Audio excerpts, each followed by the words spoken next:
Fabulous French!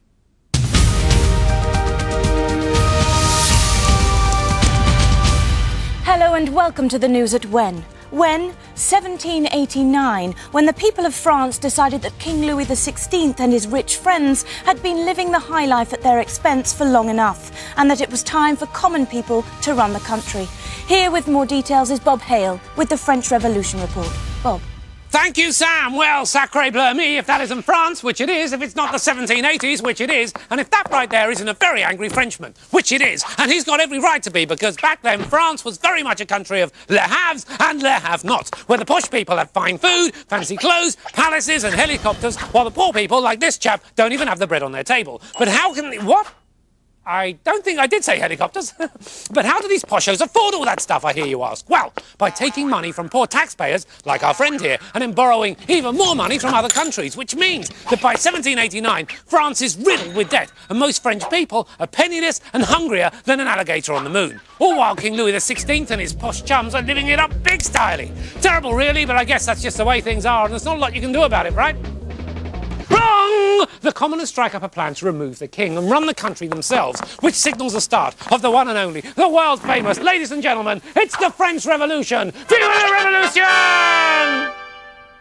Sorry, I get a bit carried away. And the revolutionaries don't hang around. They storm the Bastille, a famous old fortress here in Paris, partly to show the king who's boss and partly to steal a load of explosives. Oh! Well, that's angry mobs for you. So King Louis, fearing for his life, dresses up as a Russian aristocrat's butler, little bit weird, and runs off to hide up here in a place called something or other. A cunning plan that works this much. Yep, not at all. The king is captured, he's brought back to Paris and told that he's not in charge anymore. He keeps the crown, but he loses most of his power, influence and helicopters. And that's what? I didn't say helicopters. And things go from bad to worse for King Louis. In 1792, France declares war on Austria, a neighbouring country who want the revolutionaries out and the king back in. So they tell the revolutionaries that if they don't put the king back in, they'll start doing some pretty horrible things to the French people. A very clever tactic that works this much.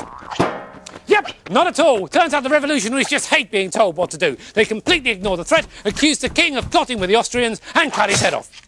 Then they cut his wife's head off. And then, frankly, they just get a little bit carried away. Soon they are cutting heads off left, right and centre, declaring anyone who doesn't agree with everything they say as an enemy of the revolution, a crime punishable by, yes, you've guessed it, having your head cut off. In fact, if we look at the head cutting off-ometer, we can see that somewhere between 16 and 40,000 heads were cut off in just 2 years. So many, in fact, that they not only broke our thingy, but they had to invent a whole new head cutting off thingy called the guillotine. So, at that time, it was all cut his head off, cut her head off, cut his head off, cut her head off, until, finally, after 5 long years and lots of heads being cut off, the people of France said, stop cutting people's heads off! And they took the man responsible for most of the heads being cut off, Maximilian Robespierre, and yep, you've guessed it, they cut his head off. And that's the end of the French Revolution, the end of the French royalty, and if I don't get a cup of tea and a biscuit in the next 3 seconds, it might very well be the end of old Bobsy. Oh, thank you so much, thank you. Oh, that feels so much better. You know, now I think of it, I did say helicopter there, didn't I? I think I just need a holiday. Sam, couple of weeks in the Maldives?